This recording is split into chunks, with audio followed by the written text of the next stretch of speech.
In this quick video, you will learn how to replace the battery in your Mitsubishi Eclipse Cross key fob.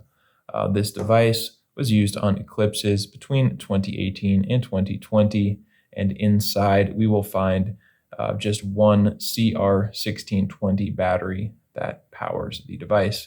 So if you don't have one of these lying around, which I'm sure many of you don't, you can go check out the first link in the description. That link will take you over to Amazon where you can find these particular batteries for just a few dollars.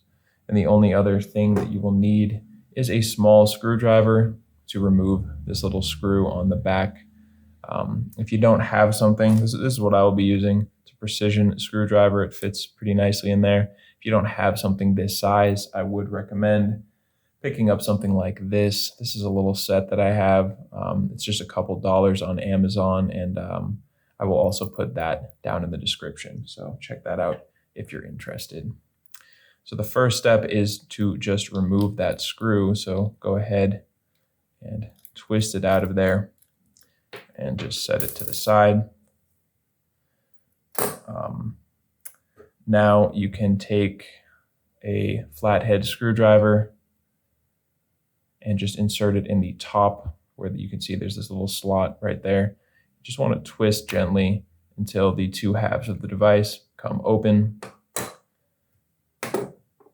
And now I will be using another precision screwdriver from my set just to pry the battery out, but other things that would work here would be like a bobby pin, a needle, just any small metal tool that can get in this corner little opening and just pry the battery out, and it will come flying out. Doesn't take much force, just gently pry the battery out so you don't end up damaging anything.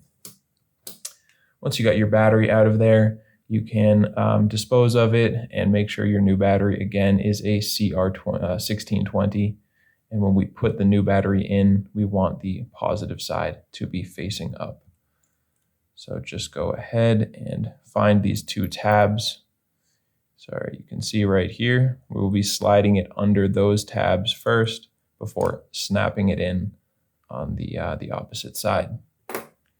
And now we can just put it back together. So drop the back on there and squeeze until it snaps firmly in place. Now we can just finish it up by putting that screw back in there. So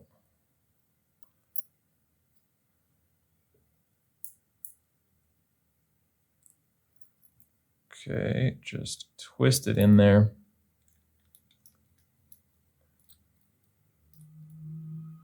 There we go. And if you want to test to make sure your battery is working, you can just check that light, make sure it turns on when you press the buttons. And if it does, you are good to go. So I hope that video was helpful for you. And if it was, feel free to let me know down in the comment section or just by giving this video a like. And if you ever need help with another one of your keys, you can always come back here. We have you covered with tutorials like this one for the devices for almost every make and model out there. And you can also get that information and more over at our website, FobBattery.com.